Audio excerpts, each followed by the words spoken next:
नमस्ते सम्पूर्ण मित्रहरुमा GK IQ को यो भिडियोमा तपाईलाई स्वागत छ र यो निकै नै महत्त्वपूर्ण भिडियोको रूपमा रहेको छ र यो भिडियो तपाईले चाहिँ यदि अन्त्यसम्म हेर्नुहुन्छ भनेपछि यो भिडियोबाट तपाईले निकै नै लाभ प्राप्त गर्नुहुनेछ भन्ने मेरो अपेक्षा रहेको छ र तपाईलाई चाहिँ नायब सुब्बाको चाहिँ जो थ्योरी पेपर रहेको छ त्यो पेपरमा चाहिँ यो भिडियोले चाहिँ निकै ठुलो तपाईको चाहिँ भनौं न एक्जामको लागि चाहिँ हेल्प गर्नेछ र एक्जाम ओरिएन्टेड भएर एक्जाममा चाहिँ जस्तो तपाईले जुन शैलीमा लेख्नुपर्ने हुन्छ एक्ज्याक्टली त्यही शैलीमा चाहिँ हामीले चाहिँ यो सिलेबसलाई चाहिँ कभर गर्ने गरी चाहिँ यो भिडियो बनाएका छौं सो जो थ्योरी पत्र रहेको छ त्यसको लागि चाहिँ यो पेपर हाम्रो चाहिँ तपाईको सरी हाम्रो यो भिडियो चाहिँ लक्षित रहेको छ र अवश्य पनि तपाईले चाहिँ यो भिडियोबाट चाहिँ अत्यधिक लाभ लिनु हुनेछ भन्ने मेरो अपेक्षा रहेको छ हाम्रो च्यानल सब्स्क्राइब गर्न सक्नुहुन्छ निकै नै महत्त्वपूर्ण भिडियोहरु पोस्ट गर्ने गरेका छौं र अब तपाईको थाहा छ नायब सुब्बाको जुन तपाईको कम्पिटिटिभ एक्जाम छ त्यसमा चाहिँ सेकेन्ड पेपर अर्थात् चाहिँ द्वितीय पत्र चाहिँ को नाम राखेको छ समसामयिक अध्ययन र सार्वजनिक सेवा व्यवस्थापन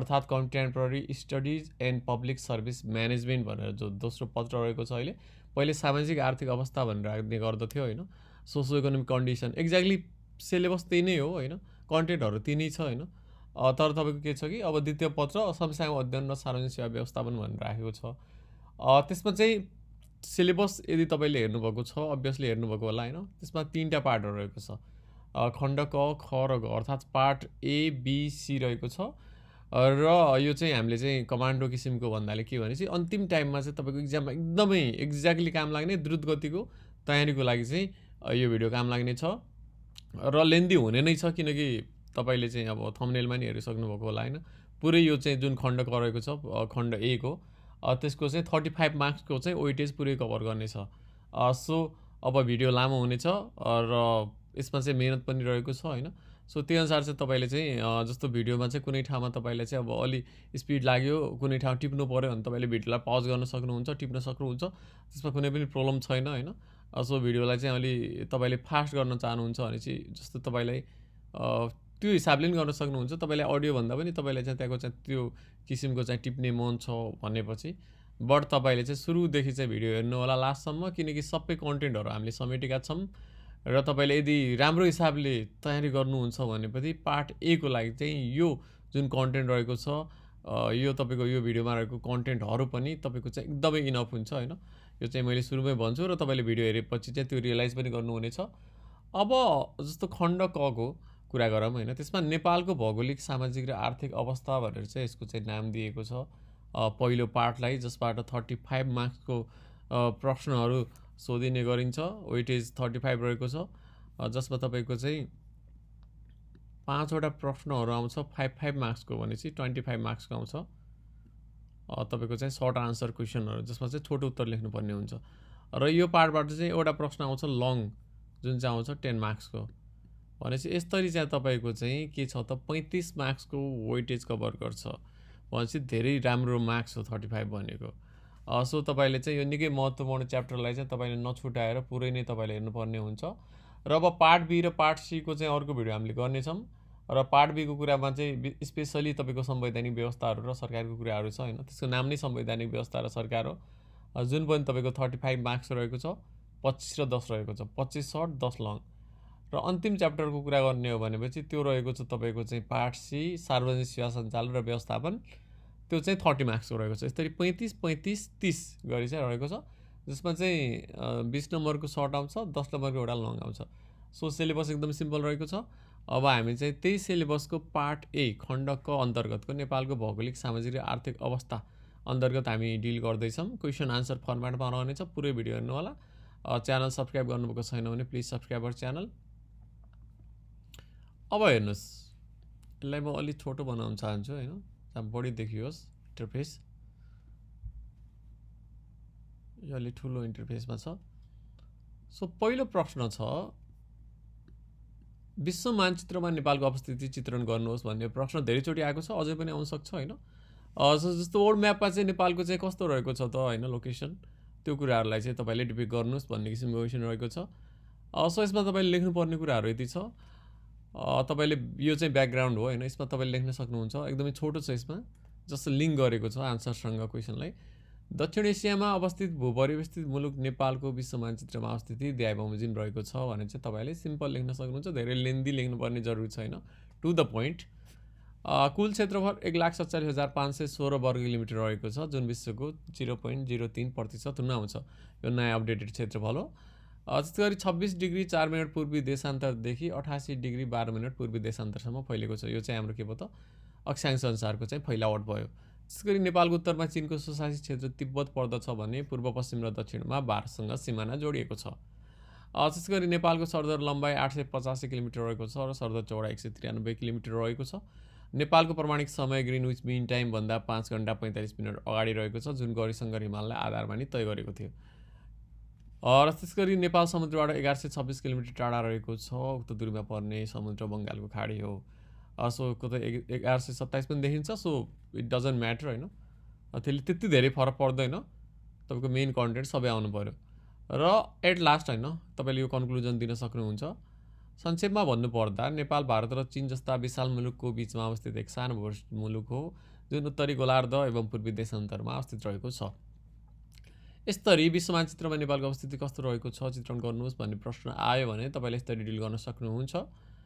सो अब अगाडि जाऊँ, किनकि यो भिडियो धेरै लामो हुनेवाला छ होइन। सो अब जस्तो अर्को प्रश्न रहेको छ, धरातलीय स्वरूपका आधारमा नेपालको विभाजन गर्नुहोस् भन्ने प्रश्न आयो तपाईँलाई। अब यसमा पहिले हामीले के गर्ने गरेका थियौँ भनेपछि हिमाल पहाड तराई भनेर लेख्ने गरेका थियौँ र यति % छ यो छ भन्ने छ। तर अहिले यहाँनिर चाहिँ हेर्नुहोस्, यो अहिले अपडेट भएको छैन, यो 3लाई चाहिँ काट्नुपर्छ। अहिले चाहिँ जुन स्थानीय सरकार सञ्चालन ऐन 2074 रहेको छ त्यसको अनुसार चाहिँ जिल्लाहरूको वर्गीकरण चाहिँ फरक हिसाबले गरिएको छ। सो तपाईँले चाहिँ यो हिसाबले लेख्न सक्नुहुन्छ, हिमाली जिल्लाहरू, पहाडी जिल्लाहरू होइन, त्यसै गरी भित्री मधेसको जिल्लाहरू, तराईको जिल्लाहरू र त्यस्तै गरी काठमाडौँ उपत्यकाको जिल्लाहरू। सो यसरी चाहिँ छुट्याइदिएको छ। सो यो हिसाबले लेख्न सक्नुहुन्छ। अब हिमाल पहाड तराई पनि भनेर लेख्नुहुन्छ भने पनि फरक पर्दैन, तर त्यसमा एउटा प्रब्लम के आउनसक्छ भने चाहिँ हिमाली जिल्लाहरू भनेर चाहिँ जस्तो अब नेपाल सरकारले नै 21 अनि पहाडी 28 भनिसकेपछि तपाईँले चाहिँ अब हिमाली जिल्ला तपाईँको चाहिँ 16, त्यो 20 अनि त्यो तपाईँको चाहिँ 39 भनेर लेख्दाखेरि अलि अनयुजुअल लाग्न सक्छ होइन। सो किनकि त्यो कुरा चाहिँ अब प्यारलली योसँग चाहिँ म्याच हुँदैन। त्यो हिसाबले चाहिँ तपाईँले चाहिँ अब यसमा चाहिँ यिनै कुराहरूको चाहिँ तपाईँले लेख्न सक्नुहुन्छ, जस्तो हिमाली तपाईँको चाहिँ प्रदेश, पहाडी प्रदेश, भित्री मधेस, त्यस्तै गरी तराई प्रदेश, त्यस्तै गरी चाहिँ काठमाडौँ उपत्यका भनेर चाहिँ त्यसरी क्लासिफाई गर्न सक्नुहुन्छ। र सिम्पल कुराहरू, यसमा धेरै फ्याक्ट एन्ड फिगर दिनुपर्ने जरुरी छैन। अब यिनको बारेमा लेख्ने र यति जिल्लाहरू छन् भने चाहिँ आन्सरलाई चाहिँ प्रेजेन्ट गर्न सकिन्छ। सो यो लिस्ट तपाईँले देख्न सक्नुहुन्छ।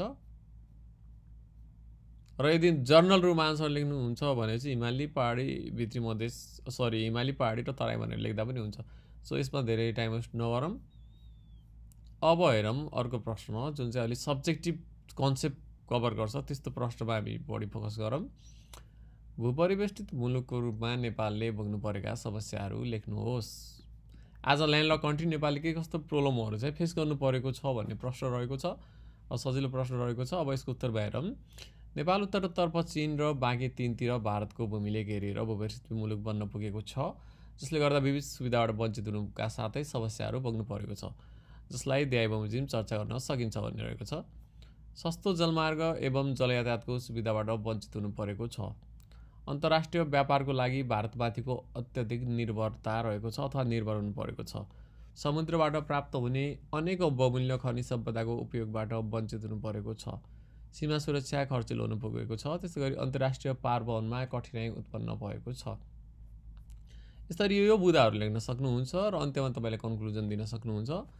एउटा भूपरिवेष्टित मुलुकको रूपमा नेपालले विविध समस्या भोग्नु परेको छ, जसले देशको समग्र आर्थिक विकासमा नै ठूलो असर पुर्याएको तथ्यलाई मध्यनजर गर्दै तत्काल अन्तर्राष्ट्रिय पारवहनलाई सहज बनाउन यथोचित कदम चाल्न उपयुक्त देखिन्छ। जस्तै तपाईँले चाहिँ क्लोजिङ रिमार्क्सहरू दिन सक्नुहुन्छ। अब अर्को प्रश्न हेरौँ। नेपालको धरातलीय विविधताले आर्थिक विकासमा पारेको प्रभाव चर्चा गर्नुहोस् भनेको छ होइन। जस्तो नेपालको चाहिँ के छ त, जो तपाईँको चाहिँ टोपोग्राफी छ अथवा चाहिँ जुन तपाईँको ल्यान्ड सर्फेस छ होइन, त्यो चाहिँ अलिक डाइभर्स किसिमको छ। यसले चाहिँ कस्तो इकोनोमिक इम्प्याक्ट पारेको छ भन्ने प्रश्न हो होइन।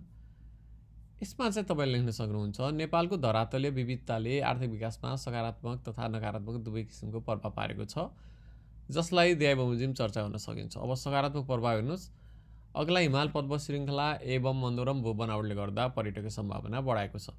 त्यसै गरी चाहिँ जैविक विविधता प्रवर्धन गरेको छ, कृषि एवं खाद्यान्न उत्पादनमा विविधीकरण सम्भव भएको छ, खनिजको प्रचुर प्राप्यता रहेको सन्दर्भमा उत्खनन गर्न सकिएमा आर्थिक विकासमा टेवा पुग्ने देखिन्छ। यो त भयो पोजिटिभ इम्प्याक्ट्सहरू। अब केही नकारात्मक प्रभावहरू पनि रहेका छन्, त्यसलाई हेरौँ। भौगोलिक विकटताले गर्दा विद्युत सञ्चार यातायात जस्ता पूर्वाधारको सहज विकास गर्न सकिएको छैन। भिरालो एवं कमजोर भूबनोटले गर्दा बाढी पहिरो एवं भूक्षयको समस्या बढाएको छ। कृषियोग्य भूमिको न्यूनताले गर्दा खाद्य सङ्कटको समस्या देखिने सम्भावना प्रबल रहेको छ। अत्यधिक चिसो एवं गर्मी हुने हिमाली एवं तराई प्रदेशमा जनजीवन कष्टकर बन्न पुगेको छ। सो यसरी केही नेगेटिभ इम्प्याक्टहरू पनि रहेका छन् जसलाई हामीले चाहिँ पर्जेन्ट गऱ्यौँ। र क्लोजिङ रिमार्क्स दिन सक्नुहुन्छ, कन्क्लुजन दिन सक्नुहुन्छ। विविधतापूर्ण धरातलीय भूबनावट भएको नेपालमा धरातलीय विविधताको सकारात्मक एवं नकारात्मक दुवै प्रभाव आर्थिक विकासमा रहेको पाइन्छ। तसर्थ सकारात्मक सम्भावनालाई हासिल गर्दै नकारात्मक प्रभाव न्यूनीकरण गर्नु नै समग्र मुलुकको आर्थिक हितमा सहयोगी साबित हुनेछ। सो यो भयो। अब अर्को प्रश्न हेरौँ। तपाईँले जुनसुकै ठाउँमा पनि पज गर्न सक्नुहुन्छ यो कुरालाई आफूले चाहिँ एकदमै थोरोली पढ्नको लागि।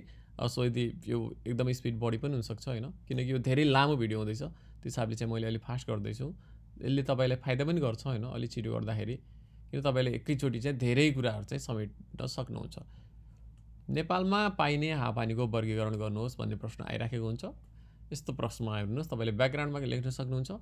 हावापानी भनेको कुनै निश्चित स्थानमा लामो समयसम्म रहने मौसमको अवस्था हो। नेपालमा पाइने हावापानीलाई दियाबमोजिम 5 भागमा वर्गीकरण गर्न सकिन्छ। अब तपाईँ मौसम र हावापानीमा कन्फ्युज नहुनु होला। मौसम भनेको चाहिँ तपाईँको चाहिँ वेदर, जुन चाहिँ एकदमै के हुन्छ, छिटो छिटो परिवर्तन भइराख्ने चाहिँ के हो त, वायुमण्डलको अवस्था हो। हावापानी भनेको के हो, कुनै पनि एउटा लोकेसनमा, लोक्यालिटीमा चाहिँ जो लङ टाइमसम्म प्रिभिल हुन्छ एउटा वेदर कन्डिसन, त्यो भनेको चाहिँ हावापानी हो। जस्तो मुस्ताङको हावापानी कस्तो भनेपछि चिसो भन्ने बुझिन्छ होइन। तर तपाईँको चाहिँ मुस्ताङमा आज चाहिँ मौसम कस्तो रहेको छ भने चाहिँ आज पानी परेको छ कि अथवा आज गर्मी छ के भन्ने कुरा बुझाउँछ। अब नेपालगञ्जको हावापानी कस्तो हुन्छ भनेपछि चाहिँ त्यसलाई के हुन्छ त, तपाईँको चाहिँ के उष्ण किसिमको भने त्यो भने गर्मी। तर मौसम कस्तो छ भने चाहिँ आज चिसो पनि हुनसक्छ त्यो तपाईँको विन्टरमा। सो त्यो डिफ्रेन्ट कुरा हो। अब यसमा 5 भागमा चाहिँ क्याटेगोराइज गर्न सकिन्छ। पहिलो भनेको उष्ण मनसुनी हावापानी। 59 मिटरदेखि 1200 मिटरसम्म यो हावापानी पाइन्छ। यो हावापानीमा 51 देखि 40 डिग्री सेन्टिग्रेडसम्म तापक्रम हुने गर्छ। यहाँ सरदर वार्षिक 200 सेन्टिमिटरसम्म वर्षा हुन्छ, गर्मीमा अत्यधिक गर्मी हुन्छ। अर्को हेरौँ, न्यानो समशीतोष्ण हावापानी। 1200 मिटरदेखि 2100 मिटरको उचाइसम्म यो हावापानी पाइन्छ। गर्मीमा 24 देखि 30 डिग्री सेन्टिग्रेडसम्म तापक्रम पुग्दछ भने जाडोयाममा तापक्रम 0 डिग्रीसम्म झर्ने गर्दछ। यहाँ सरदर वार्षिक 125 सेमी वर्षा हुन्छ। अर्को हेरौँ, 2100 मिटरदेखि 3300 मिटरसम्मको पाइने हावापानी हो यो ठन्डा समशीतोष्ण हावापानी, तेस्रो हावापानी। गर्मीमा 15 देखि 20 डिग्री सेन्टिग्रेडसम्म तथा जाडोयाममा प्रायः 0 तापक्रम हुन्छ र सरदर 100 सेमी वर्षा हुन्छ। अब चौथो हेरौँ, लेकाली हावापानी 3000 देखि 5000 मिटरसम्म पाइन्छ। गर्मीमा 10 देखि 15 डिग्रीसम्म पुग्छ तापक्रम। र अब चिसोमा त अब तपाईँको चाहिँ एकदमै माइनसमै हुन्छ होइन, तापक्रम तपाईँको चाहिँ 0 भन्दा नि तल हुन्छ भनेर लेख्दा हुन्छ। त्यस्तै गरेर अर्को छ पशुपालन यहाँको प्रमुख पेसा हो। अर्को हावापानी छ टुन्ड्रा हावापानी। 5000 मिटरभन्दा माथि पाइन्छ। वर्षैभरि यो क्षेत्र हिउँले ढाकिन्छ। तापक्रम प्रायः 0 डिग्री सेन्टिग्रेडभन्दा नि निकै तल हुन्छ। यसरी चाहिँ 5वटा हावापानीको कुरा गरौँ। र अन्त्यमा संक्षेपमा भन्नुपर्दा नेपालमा उचाइ बढ्दै जाँदा तापक्रम एवं वर्षा समेत घट्दै गएको पाइन्छ र हावापानीको प्रत्यक्ष प्रभाव सामाजिक आर्थिक अवस्थामा परेको छ। अब अर्को प्रश्न हेर्नुहोस्, नेपालको हावापानीका विशेषताहरू उल्लेख गर्नुहोस् भन्ने प्रश्नमा नेपालमा पाइने हावापानीका प्रमुख विशेषताहरू दियाबमोजिम रहेका छन् भनेर लेख्न सक्नुहुन्छ। तराईमा उष्ण, पहाडमा समशीतोष्ण र हिमालमा लेकाली हावापानी पाइने। उचाइअनुसार तापक्रम एवं वर्षा घट्दै गएको पाइन्छ। मनसुनी हावापानीको प्रधानता रहेको छ। ग्रीष्मकालीन र शीतकालीन गरी दुई प्रकारको मनसुनी वायु बहने। त्यस्तै गरी हावापानीले कृषि उत्पादनमा प्रत्यक्ष असर पुर्याउने अथवा पुर्याएको। र अन्त्यमा नेपाल क्षेत्रफलको दृष्टिकोणले सानो मुलुक भए तापनि यहाँको हावापानीमा भने निकै विविधता रहेको पाइन्छ, जसले जनजीवन एवं रहनसहनमा प्रत्यक्ष असर पुर्याएको छ। यसरी चाहिँ कुरा गरौँ के त विशेषताहरू हावापानीका। अब अर्को प्रश्न हेर्नुहोस्, हावापानीलाई प्रभाव पार्ने तत्त्वहरू लेख्नुहोस् भन्ने प्रश्न आउन सक्छ। हावापानीलाई थुप्रै तत्त्वहरूले प्रत्यक्ष अप्रत्यक्ष प्रभाव पारेका हुन्छन्, जसलाई दियाबमोजिम चर्चा गर्न सकिन्छ। अक्षांश चाहिँ ल्याटिट्युड, त्यस्तै गरी सामुद्रिक दूरी, उचाइ, जमिनको ढाल, वनस्पतिको प्राप्यता, वायुको प्रकृति, माटो, पहाडको उपस्थिति, यो फ्याक्टरहरूले चाहिँ के गर्छ त तपाईँको चाहिँ हावापानीलाई चाहिँ असर गर्छ। अब अर्को प्रश्न छ हेर्नुहोस्, हावापानी भनेको लामो समयसम्मको कुनै स्थानको औसत मौसमको कुल अवस्था हो। त्यसै गरी जुन विविध तत्त्वले गर्दा उष्ण, शीत, शुष्क, आर्द्र इत्यादि किसिमको हुन सक्दछ। सो यो रहेको छ कन्क्लुजन लाइनहरू। अर्को प्रश्न रहेको छ, नेपालमा बहने नदीहरूको वर्गीकरण गर्नुहोस् भन्ने प्रश्न आयो भने तपाईँले के लेख्न सक्नुहुन्छ त?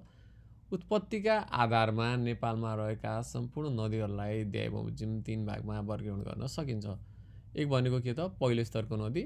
यसमा चाहिँ तपाईँले लेख्न सक्नुहुन्छ, हिमालय पर्वतबाट उद्गम हुने 12 मास निरन्तर बहने स्थायी प्रकृतिका, त्यसै गरी कोशी, गण्डकी र कर्णाली पहिलो स्तरका नदी हुन्। अर्को हेर्नुहोस्, अब दोस्रो स्तरको नदी महाभारत पर्वतबाट उद्गम हुने, वर्षायाममा पानीको मात्रा बढी हुने र हिउँदको समयमा पानीको मात्रा न्यून हुने। अब नामहरू हेर्नुहोस्, मेची, कन्काई, बागमती, कमला, त्रियुगा, तिनाउ, राप्ती, बबई आदि दोस्रो स्तरका नदी हुन्।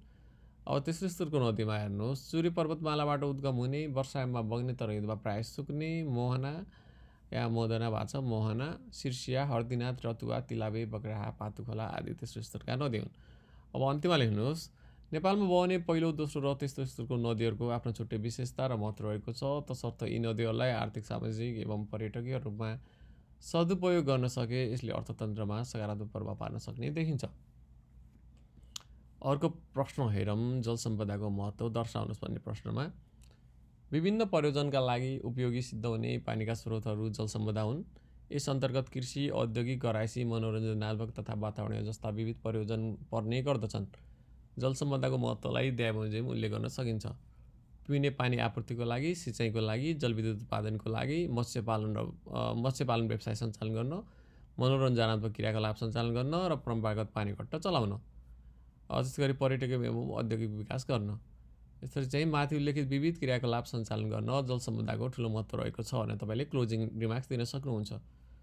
अब अर्को प्रश्न हेर्नुहोस्, नेपालमा जलविद्युतको सम्भावनाबारे लेख्नुहोस् भन्ने प्रश्न आयो भने नेपालमा जलविद्युतको प्रचुर सम्भावना रहेको छ जसलाई द्यावबमोजिम उल्लेख गर्न सकिन्छ। अब यसमा केही बुदाहरू रहेका छन्। विश्वमै जलस्रोतको दोस्रो सम्पन्न मुलुक, करिब 6000 साना ठुला नदीहरू रहनु, कुल 83,000 मेगावाट विद्युत उत्पादन क्षमता र प्राकृतिक दृष्टिकोणले 42,000 मेगावाट सम्भव। माथिल्लो ताबाकोसी 456 मेगावाट आयोजना अन्तिम चरणमा, यो पनि एउटा राम्रो सम्भावना हो। त्यसरी थुप्रै निर्माणाधीन विद्युत आयोजना समयमै सम्पन्न गर्न सकेमा देशको लोड सेडिङ अन्त्य हुनुका साथै विद्युत निर्यात गर्न सकिने, यो पनि राम्रो सम्भावना। अन्त्यमा नेपालमा जलविद्युतको ठुलो सम्भावना हुँदाहुँदै पनि राजनीतिक अस्थिरता, प्राविधिक ज्ञान, सिप एवं क्षमताको अभावले गर्दा विद्युत उत्पादन हुन नसक्दा लोड सेडिङको समस्या व्याप्त रहेको छ, जसको समाधानको लागि सरकारले शीघ्र प्रस्तावित विद्युत आयोजना निर्माण सम्पन्न गर्न आवश्यक पहल गर्नका साथै लगानी मैत्री वातावरण सिर्जना गराई विदेशी लगानी समेत आकर्षित गर्न जरुरी देखिन्छ भनेर क्लोजिङ लेख्न सक्नुहुन्छ। अर्को प्रश्न रहेको छ, सिमसार क्षेत्र वेटल्यान्डको बारेमा लेख्नुहोस्। अब यसमा तपाईँले लेख्न सक्नुहुन्छ ब्याकग्राउन्ड लिने। अब यसमा चाहिँ यस्तो प्रश्नमा त तपाईँले अलि इलाबोरेटिभ किसिमकै हुन्छ यो, होइन, अलि मतलब बुदा भन्दा पनि अब बारे लेख्नुहोस्, वर्णन गर्नुहोस् भन्दाखेरि चाहिँ अब यस्तो अनुच्छेदमै लेख्दा पनि राम्रो मानिन्छ। स्थायी वा मौसमी रूपमा पानीले भिजेको जमिनको क्षेत्र नै सिमसार क्षेत्र हो। सिमसार क्षेत्र वनस्पति, जीवजन्तु, चराचुरुङ्गी आदिको अस्तित्वको हिसाबले अत्यन्त ठुलो महत्त्व राख्दछन्। सन् 1971मा इरानको रामसारमा सिमसार सम्बन्धी अन्तर्राष्ट्रिय रामसार सन्धि भएको थियो। नेपालले सन् 1987मा उक्त महासन्धिमा हस्ताक्षर गरेको थियो। हाल नेपालको कोशी टप्पु वन्यजन्तु आरक्षक, घोडाघोडी ताल, जगदीशपुर ताल, विषहजारी ताल, सगरमाथा राष्ट्रिय निकुञ्जको गोक्यो ताल, सेफुक्सुन्डु ताल, लारा ताल, गोसाइकुण्ड, माइपोखरी तथा कास्कीका 9वटा तालहरू एकीकृत रूपमा गरी कुल 10वटा सिमसार क्षेत्रहरू रामसार सूचीमा सूचीकृत रहेका छन्। अब अन्त्यमा नेपालमा रहेका सिमसार क्षेत्रहरूको उचित संरक्षण, सम्वर्धन एवं उपयोग गर्न सकिएमा यसले पारिस्थितिक पद्धति सन्तुलन राख्नुका साथै पर्यटनमा पनि सघाउ पुर्याउने देखिन्छ भन्छ। अब हेर्नुहोस्, वन सम्पदाको प्रश्न रहेको छ। नेपालको वर्तमान वन सम्पदाको अवस्थाबारे छोटकरीमा लेख्नुहोस्। यस्तो प्रश्नमा वनबाट प्राप्त हुने विविध प्रकारका वनस्पति, घाँस, दाउरा, काठ, फर्निचर, जडीबुटी तथा अन्य वन पैदावारहरू नै वन सम्पदा हुन्। नेपालमा रहेको वन सम्पदालाई तपाईँ चाहिँ के छ, वन सम्पदाको वर्तमान अवस्थालाई द्यावबमोजिम प्रस्तुत गर्न सकिन्छ। वन तथा भू संरक्षण मन्त्रालयद्वारा सन् 2015 डिसेम्बर डिसेम्बरमा अर्थात् 2072मा जारी प्रतिवेदन स्टेट अफ नेपाल फरेस्ट अनुसार नेपालमा कुल 44.74% वन रहेको छ। कुल 44.74% वन क्षेत्रमध्ये 40.36% मुख्य वन क्षेत्र र 4.38% चाहिँ अन्य काष्ठ तथा बुट्यान क्षेत्र रहेको छ। हाल नेपालमा 6वटा संरक्षण क्षेत्र, 12वटा राष्ट्रिय निकुञ्ज, 12 मध्यवर्ती क्षेत्र, एउटा शिकार आरक्षण र एउटा वन्यजन्तु आरक्षण रहेका छन्। अन्त्यमा नेपाल वन सम्पदामा निकै सम्पन्न मुलुक हुँदाहुँदै पनि यसको यथोचित संरक्षण एवं दिगो उपयोग हुन नसकेको वर्तमान परिप्रेक्ष्यमा त्यसतर्फ अघि बढ्न सकेमा नेपालले वातावरण सन्तुलन कायम गर्न सक्नुका साथै अर्थतन्त्रमा समेत लाभ पुर्याउन सक्ने देखिन्छ। अब अर्को प्रश्न हेर्नुहोस्, नेपालमा पाइने वनको वर्गीकरण गर्नुहोस्। यो प्रश्न पनि धेरैचोटि आइरहेको छ। यो र हापानीवाला प्रश्न सेम छ होइन। यसमा चाहिँ अब वन भनेर लेख्ने हो, उसमा चाहिँ तपाईँले चाहिँ के छ हापानी भनेर लेख्नुहुन्छ। सो उचाइहरू सबै सेम छ। नेपालमा पाइने वन सम्पदालाई द्याउ अनुसार 5 भागमा वर्गीकरण गर्न सकिन्छ। उष्ण सदाबहार वन, उसमा चाहिँ उष्ण मनसुनी के थियो त जलवायु थियो। यसमा चाहिँ समुद्र सतहबाट 59देखि 1200 मिटरसम्म पाइने तराई, भावर, दुन, चुरे क्षेत्रमा यस्तो वन पाइन्छ। साल, सिसो, खर आदि वनस्पति साथै हात्ती, बाघ, गैंडा, भालु, गोही, सोस जस्ता जनावर पाइन्छन्। अर्को रहेको छ समशीतोष्ण पतझर वन, समुद्र सतहबाट 1200देखि 2100 मिटरसम्म पाइने, चुरे पहाडको माथिल्लो भाग र महाभारतको तल्लो भागमा पाइन्छ। साल, सल्ला, चाप, कटुस, बर, सिमल जस्ता वनस्पति तथा बाघ, भालु, मृग, हरिण, चितुवा आदि जनावर पाइन्छन्। अर्को हेरौँ समशीतोष्ण कोणधारी वन, समुद्र सतहबाट 2100देखि 3300 मिटरको उचाइसम्म पाइने, महाभारत पर्वतको माथिल्लो भाग र हिमालय पर्वतको तल्लो भागमा पाइने वन। धोबी, सल्ला, कटुस, चाप, उत्तिस, कटुस, यो कटुस रिपिट भयो, गुराँस, देवदारू जस्ता वनस्पति तथा डाँफे, मुनाल, हरिण, मृग, गोरल आदि जनावर पाइन्छन्। त्यसै गरी लेकालीमा हेरौँ, समुद्र सतहबाट 3300देखि 5000 मिटरसम्म पाइने, जडीबुटीहरूका साथै भेडा, च्याङ्ग्रा, याक, चौरी आदि पनि पाइन्छन्। टुन्डामा हेरौँ 5000 मिटरभन्दा माथि पाइन्छ, लेउ, काई, झ्याउ जस्तो वनस्पतिहरू पाइन्छ। अन्त्यमा धरातलीय विविधतासँगै नेपालको वन सम्पदामा पनि ठुलो विविधता रहेको पाइन्छ। अब वन सम्पदाको महत्त्व भन्ने प्रश्न पनि आउन सक्छ। यसमा हेर्नुहोस्, नेपाली जनमानसमा प्रचलित हरियो वन नेपालको धन उखानबाट पनि नेपालमा वनको महत्त्व स्पष्ट हुन्छ। वन सम्पदाको महत्त्वलाई द्याबमोजिम उल्लेख गर्न सकिन्छ। वातावरण सन्तुलन कायम राख्न, वन पैदावार मार्फत जीविकोपार्जन गर्न, वन्यजन्तुको आश्रयस्थल, औद्योगिक क्षेत्रलाई कच्चा पदार्थ प्राप्त हुने, जडीबुटीको स्रोत, पर्यटन प्रवर्धनमा टेवा पुग्ने। अन्त्यमा सामाजिक, आर्थिक, वातावरणीय तथा पर्यटकीय दृष्टिकोणले वन सम्पदाको अहम महत्त्व रहेको हुँदा यसको संरक्षण एवं सम्वर्धनमा हामी सबैले लाग्नु जरुरी छ। अब वन विनाशको कारणहरू लेख्नुहोस् भनेर आइरहेको छ प्रश्नहरू। त्यस्तो प्रश्नमा के लेख्ने त? नेपालको बहुमूल्य वन सम्पदा तीव्र रूपमा विनाश हुँदै गएको पाइन्छ, जसका प्रमुख कारणहरू द्यामोजिम रहेका छन्। वनको महत्त्वबारे जनचेतनाको कमी, वन सम्बन्धी नीति एवं कानुनको प्रभावकारी कार्यान्वयन नहुनु, कमजोर सरकारी अनुगमन प्रणाली, अत्यधिक जनसङ्ख्या वृद्धि, चरम गरिबी तथा वनमाथिको बढ्दो निर्भरता, वनमाफियाहरूको बिगबिगी, डढेलो तथा अतिचरण, भूक्षय तथा बाढी पहिरो, सुधारिदो जीवनस्तरका कारण फर्निचरका सामानको माग उच्च भई काठ आपूर्तिका लागि वनमा चाप बढ्नु। कन्क्लुजनमा हेर्नुहोस्, नेपालको हरियो वन विनाश हुने क्रम नरोकिएमा हरियो वन नेपालको धनबन्ने उखान, एकादेशको कथा बन्ने देखिन्छ। तसर्थ यसको संरक्षणको लागि सरकार निकायबाट कडा निगरानी एवं अनुगमनका साथै जनताहरू पनि सचेत भई यसको संरक्षणमा स्वस्फूर्त रूपमा लाग्नु जरुरी देखिन्छ। अब छोटकरीमा लेख्नुहोस् भन्ने प्रश्नहरू आउन सक्छ। त्यसमा चाहिँ अब धर्मको बारेमा चाहिँ लेख्न आइराखेको छ होइन, हिन्दू बौद्ध धर्मको बारेमा होइन, अरू धर्मको नि आउन सक्छ। अब हेर्नुहोस्, यस्तोमा के लेख्ने भने चाहिँ हिन्दू धर्मको बारेमा लेख्दाखेरि तपाईँले बुद्धगत यस्तो लेख्दा पनि हुन्छ, अथवा चाहिँ भाषामा लेख्दा पनि हुन्छ अनुच्छेद किसिमको। यो सबैभन्दा पुरानो र सनातन धर्म हो होइन। ब्रह्मा, विष्णु, महेश्वर हिन्दू धर्मका त्रिदेवता मानिन्छन् होइन। विभिन्न देवी देवताको पूजा गरिन्छ। वेद, पुराण, गीता, उपनिषद मुख्य धर्मग्रन्थहरू ओमकारप्रति आस्थावान रहन्छन्। दसैँ, तिहार, महाशिवरात्रि, रामनवमी, जनै पूर्णिमा, वसन्त पञ्चमी, हरितालिका आदि प्रमुख पर्वहरू हुन्। 68 को जनगणना अनुसार 81.3% के छन् त हिन्दू धर्मावलम्बी रहेका छन्। अब बौद्ध धर्म हेरौँ। सिद्धार्थ गौतम बुद्ध प्रवर्तक हुन्। वैज्ञानिक तथा समय सापेक्ष धर्मको रूपमा मानिन्छ। लुम्बिनी, बोधगया, सारनाथ, कुशीनगर प्रमुख तीर्थस्थल मानिन्छन्। त्रिपिटक र जातक कथा प्रमुख धर्मग्रन्थहरू। निर्माण बौद्ध धर्मको सारतत्व हो। 68 को जनगणना अनुसार नेपालमा 9% बौद्ध धर्मावलम्बी रहेका छन्। अब इस्लाम धर्म हेर्नुहोस्। प्रवर्तक हजरत मोहम्मद। कुरान पवित्र धर्मग्रन्थ। मूर्ति पूजा नगर्ने, मस्जिदमा गएर नमाज पढ्ने। ईद महत्त्वपूर्ण पर्व। 4.4% इस्लाम धर्मावलम्बी रहेका छन्। इसाई हेर्नुहोस्, जिसस क्राइस्ट प्रवर्तक, संसारमै सर्वाधिक धर्मावलम्बी रहेको बाइबल पवित्र धर्म ग्रन्थ, क्रिसमस मुख्य पर्व, गिर्जाघरमा पूजा गर्ने, चर्चमा 68 को जनगणना साझा 1.4% रहेका छन्। अब अर्को प्रश्न हेरौँ, आर्थिक वृद्धि र आर्थिक विकासको बारेमा संक्षेपमा लेख्नुहोस् भन्ने प्रश्न आउन सक्दछ। अब यस्तोमा के लेख्नु त, अलि स्पिड यो तपाईँको चाहिँ अलि कमान्डो किसिमको चाहिँ कोर्स भएको कारणले चाहिँ अलि मैले स्पिडमा गर्दैछु, किनकि धेरै लेन्दी भिडियो भनेपछि तपाईँलाई चाहिँ अपलोडमा पनि प्रब्लम हुन्छ, खास गरी तपाईँले पनि धेरै लामो लाग्न सक्छ। सो मैले एकदमै छिटो गर्दैछु, यो बुस्टअप कोर्स भएको कारणले। तर तपाईँ पज गरेर चाहिँ भिडियोलाई चाहिँ हेर्न सक्नुहुन्छ एनी टाइम, कुनै पनि ठाउँमा चाहिँ पज गर्न सक्नुहुन्छ, तपाईँले चाहिँ टिप्नु पऱ्यो भने। सो सम प्रब्लम भएर आर्थिक वृद्धि र आर्थिक विकासको बारेमा। आर्थिक वृद्धि कुनै मुलुकको एउटा आर्थिक वर्षदेखि अर्को आर्थिक वर्षसम्म अर्थतन्त्रमा भएको भौतिक वृद्धिलाई आर्थिक वृद्धि भनिन्छ। अब हेर्नुहोस्, अर्थतन्त्रमा भएको के त क्वान्टिटेटिभ, क्वालिटेटिभ भने होइन क्वान्टिटेटिभ, भौतिक वृद्धि भनेको के हो त आर्थिक वृद्धि। अर्को शब्दमा भन्नुपर्दा कुनै अर्थतन्त्रमा निश्चित अवधिमा हुने परिमाणात्मक वृद्धि, क्वान्टिटेटिभ ग्रोथ नै आर्थिक वृद्धि हो। अब जीडीपी, जीएनआई, पीसीआई आदि आर्थिक वृद्धिका प्रमुख सूचक हुन्। अब आर्थिक विकास हेर्नुहोस्, इकोनोमिक डेभलपमेन्ट, आर्थिक वृद्धिसँग जनताको समग्र जीवनस्तरमा हुने सकारात्मक परिवर्तन नै आर्थिक विकास हो।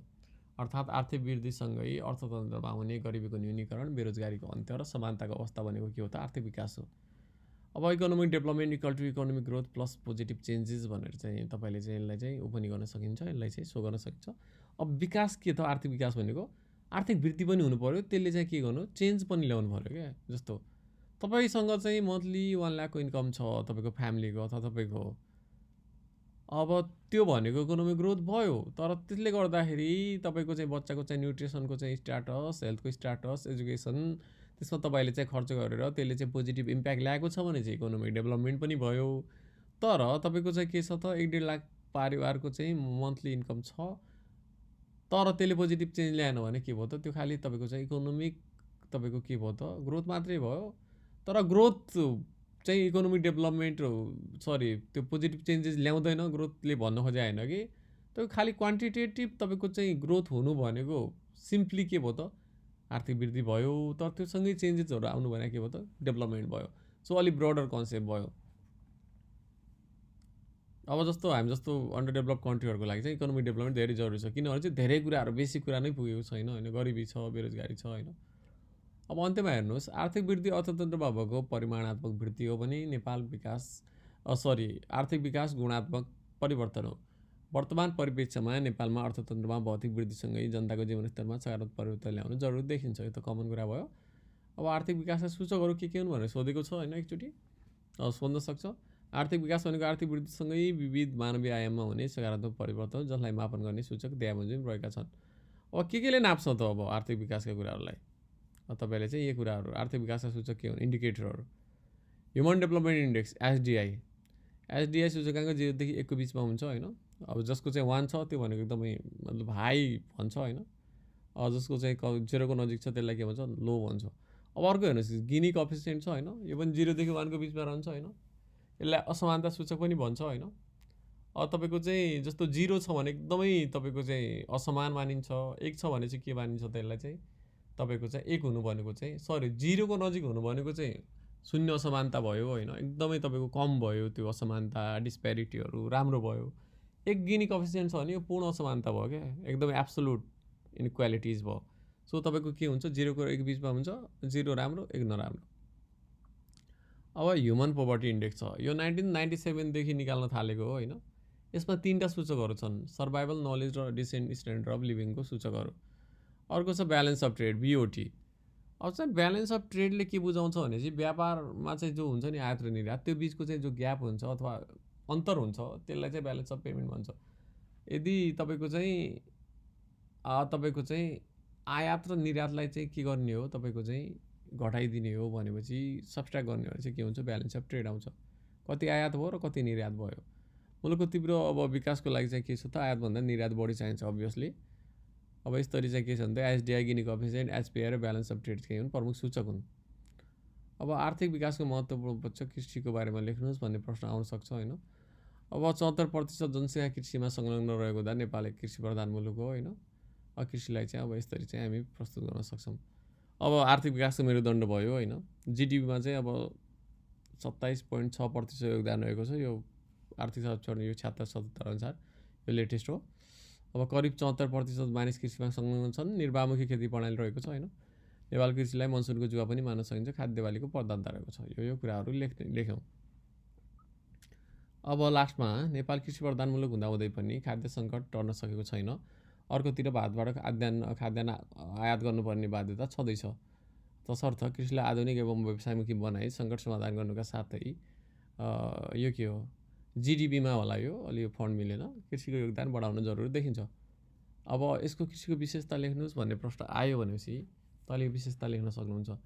मनसुनी वर्षामा आधारित निर्वाहमुखी खेती प्रणाली, उच्च जनभार, भूमिमाथिको द्वैध स्वामित्व, परम्परागत खेती प्रणाली, खाद्य बालीको प्रधानता र जमिनको खण्डीकरण यसरी लेख्न सक्नुहुन्छ र यो कन्क्लुजन रिमार्क्स दिन सक्नुहुन्छ। जस्तो नेपालमा सिँचाइ सुविधा विस्तार गर्दै निर्वाहमुखी खेतीलाई आधुनिक एवं व्यवसायमुखी बनाउनु अत्यन्तै जरुरी देखिन्छ।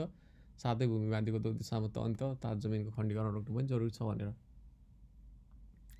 अब नेपालमा कृषि क्षेत्रका समस्या उल्लेख गर्नुहोस् भन्ने प्रश्न आयो भने नेपालको कृषि क्षेत्रका समस्याहरू व्याप्त छन् होइन, अथवा चाहिँ कृषि क्षेत्रका विविध समस्या व्याप्त छन् होइन। यसलाई विद्याबमोजिम चर्चा गर्न सकिन्छ भनेर लेख्न सक्नुहुन्छ। कृषिमा आधुनिकीकरणको अभाव, परम्परागत खेती प्रणालीको बाहुल्यता, सिँचाइको उपलब्धताको कमी, तराई क्षेत्रमा बढ्दो अव्यवस्थित सहरीकरण, विभाजनको अभाव, बजारीकरणको समस्या, भूमिमाथिको द्वैत स्वामित्व, जमिनको खण्डीकरण, मौसमी खेती र खाद्य बालीको प्रधानता। सो यसरी चाहिँ समस्याहरू लेख्यौँ। विशेषतामा पनि त्यस्तै कुराहरू आएको छ। अब यो कन्क्लुजन यो तपाईँले लेखिसक्नुहुन्छ होइन, लेखिहाल्नुहुन्छ। अब उद्योगको महत्त्व लेख्नुहोस् भन्ने प्रश्न आउन सक्छ। त्यसमा हेर्नुहोस् वस्तु तथा सेवा उत्पादन गर्ने क्षेत्रलाई उद्योग भनिन्छ। उद्योगको महत्त्वलाई जुन चर्चा गर्न सकिन्छ। वस्तु उत्पादनमा टेवा, निर्यात प्रवर्धनमा सघाउ, रोजगारी सिर्जना, आय आर्जन बढाउने, गरिबी निवारणमा सघाउ, आर्थिक विकासमा योगदान, भुक्तानी सन्तुलनमा टेवा। र यो चाहिँ कन्क्लुजन रहेको छ। उद्योग आर्थिक विकासको मेरुदण्ड हो। यो क्षेत्रको विकासले देशको समग्र आर्थिक समृद्धि एवं समुन्नतिमा ठुलो योगदान पुग्ने कुरामा दुई मत नहोला। अब व्यापारको बारेमा हेरौँ। ट्रेड औद्योगिक क्षेत्र वा अन्य क्षेत्रबाट उत्पादित उत्पादनहरूको विनिमय गर्ने। यो भनेको के हो त, जो गुड्सहरू त्यो आएको हुन्छ होइन इन्डस्ट्रीबाट त्यसलाई चाहिँ एक्सचेन्ज गर्ने ठाउँ अथवा चाहिँ के गर्छ त विनिमय गर्छ, पैसा लिन्छ, सामान बेच्छ। व्यापार आन्तरिक र अन्तर्राष्ट्रिय दुई किसिमको हुन्छ। हेर्नुहोस् अब यसको महत्त्व हेर्नुहोस्। आम्दानी तथा रोजगारी सिर्जना गर्ने अथवा अवसरमा वृद्धि ल्याउने, स्थानीय उत्पादनको प्रवर्धन गर्ने, व्यवसायीकरणमा टेवा पुर्याउने, कृषि तथा औद्योगिक क्षेत्रको समानान्तर विकासमा टेवा पुर्याउँछ, मुलुकको आर्थिक वृद्धिहरूलाई उच्च र दिगो बनाउँछ, गरिबी निवारणमा के गर्छ टेका पुर्याउँछ। अब उद्योग तथा व्यापार क्षेत्रका समस्या लेख्नुहोस् भन्ने आउन सक्छ होइन। यो चाहिँ धेरै ठाउँमा काम लाग्छ। यस्तै समस्या छन्, साझा समस्या छन् हेर्नुहोस् उद्योग र व्यापारका। राजनीतिक अस्थिरता, ऊर्जा सङ्कट, पुँजीको अभाव, पर्याप्त लगानीको अभाव, उन्नत प्रविधिको कमी, पर्याप्त स्रोत र साधनको कमी, उपयुक्त बजारको अभाव, दक्ष जनशक्तिको कमी यस्ता समस्या रहेका छन्। अब आर्थिक विकासमा पर्यटनको महत्त्व। अब पर्यटन भनेको के हो त, एक ठाउँबाट अर्को ठाउँमा गरिने उद्देश्यमूलक भ्रमण भने पर्यटन होइन। कुनै उद्देश्यले गइन्छ, मनोरञ्जनको लागि, व्यापारको लागि होइन। त्यो सबै के हो त टुरिज्मै हो। दुई किसिमको हुन्छ, आन्तरिक र अन्तर्राष्ट्रिय व्यापार जस्तै पनि। अब महत्त्व के छ त आर्थिक विकासमा? विदेशी मुद्रा आर्जन गर्न सकिन्छ होइन, आर्थिक विकासको मेरुदण्ड हो होइन। रोजगारी सिर्जना हुन्छ, भौतिक पूर्वाधार विकास हुन्छ, ग्लोबल लिङ्केज कायम हुन्छ, विचारको आदान प्रदान हुन्छ, राष्ट्रिय गौरवमा अभिवृद्धि हुन्छ, गरिबी निवारणमा सघाउ पुर्याउँछ। अन्त्यमा पर्यटन क्षेत्र आर्थिक विकासको महत्त्वपूर्ण क्षेत्र हो। यसको उचित प्रवर्धन गर्न सकेमा देशले ठुलो आर्थिक फड्को मार्न सक्ने देखिन्छ। त लेख्न सक्छौँ।